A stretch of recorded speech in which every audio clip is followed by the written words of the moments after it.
Hey guys, welcome to Iron Reviews, the show where I bring you Marvel and DC content, and today we review Civil War II, Issue 6. The comic begins where we last left off, where all the heroes got a vision of Miles Morales killing Captain America, Steve Rogers, so because of this, Captain Marvel calls for a ceasefire. After that, a big argument starts about what should be done about Miles, with both sides usually saying the same thing, like Tony saying, "See, I told you this would happen and you won't listen to me, and now look, you're arresting a kid," and Carol saying that they're only gonna protect him, they don't want this vision to come true, and Stark should see what she sees. Now, this just seems annoying, because during this series, this is one of the things that keeps coming up with Tony and Carol both telling each other that they told you so, and sure, sometimes it's okay, it's reasonable, but most times, it's just annoying and I don't like it. But after that, Steve Rogers, Captain America, actually steps in to talk to Miles, seeing that he witnessed something pretty big. Now, Miles goes on to say that he would never do that, and Steve knows, and he believes him, and he asks what he wants to do, and Miles tells Cap that he wants to go home, so Cap lets him, and he tells Thor to take him home. But Carol's not happy about this. She tells them that, hey, they can protect him here, but Thor takes Miles away from here, and as Carol's about to go after him, she's stopped by Miss Marvel, saying that, hey,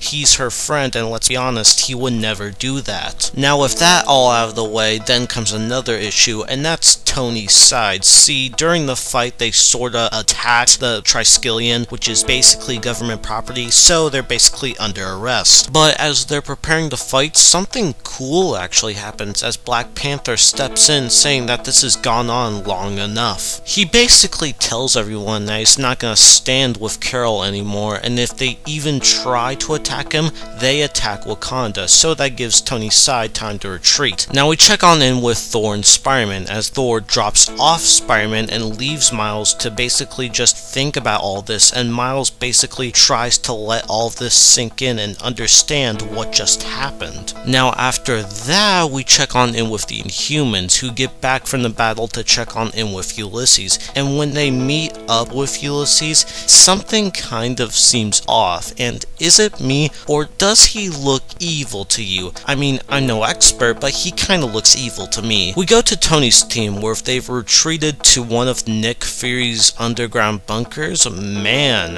how many of these does this guy have? I mean, I know be cautious, but I'm just surprised at this point. Now, Tony's side starts to recoup and plan what to do next, and Tony tells them that the first thing they need to do is find Miles before Carol does. So he asks the young heroes to help him out, but they're all kinda done with this whole event and decide to leave Tony's side, and basically the whole event in general. Now after that, Tony's side starts to discuss about Ulysses' visions, and we get some information from Black Panther that the more his power grows, the more these visions start to become not so accurate. But still worried about this vision about Spider-Man and Captain America, Iron Man tells Cap that it's his call to decide what he wants to do. We go back to Triskelion, where we see Carol sitting at the edge of the building, thinking about all the events that have transpired with the death of Rhodey and the death of Bruce Banner. This part kinda seems like Carol is realizing that what she's fighting for may cause more harm than good by telling the future. But that's when Storm, Maria Hill, Jean Grey, and Star-Lord come in to tell her that, hey, don't beat yourself up about this,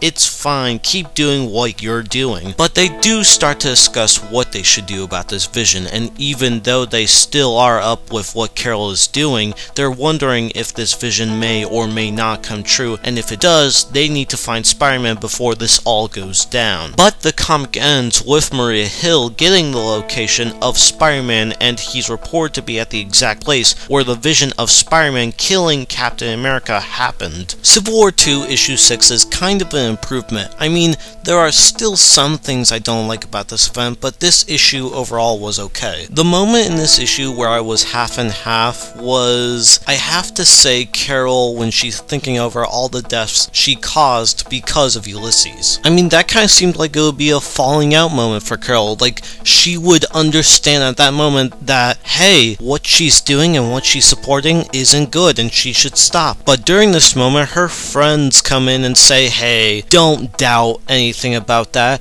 Keep doing what you're doing. That's perfectly fine with us, and I think perfectly fine with everyone. But there are some moments I liked about this issue, and I really did like them. Like the moment when Steve and Miles were having that little conversation, and Steve was like, hey, what do you want to do? I mean, I know you saw this vision, but what do you want to do? I really liked that moment. I think that was really nice. And yeah, that was pretty good. I have nothing bad to say about that. I also liked the moment where Miles was just sitting on top of that building and thinking about this big vision and maybe the whole event in general, and just letting it all out. That's pretty cool to see. That's pretty interesting. That's pretty interesting to see how he feels. I also found interesting how we saw Ulysses and how he kinda looked weird and sorta evil, but maybe he isn't evil. I really don't know. But it's cool to see his powers evolve, and maybe during these last issues we'll see his powers evolve some more. I don't know. Maybe we will, maybe we won't. This was an okay issue. Not great, not good, it's just fine. I mean, the art was really great as usual, and I hope we see the artist on different titles after this, but yeah, overall, fine story, great art. I think I would give this a 6.5 out of 10, and I would recommend this if you're still reading the event and want to see where it goes and how it ends. Hey guys, thanks for watching, and make sure to like, comment, and subscribe for more Iron reviews, and check out my Twitter at IronHulk018. My name's August, and until then.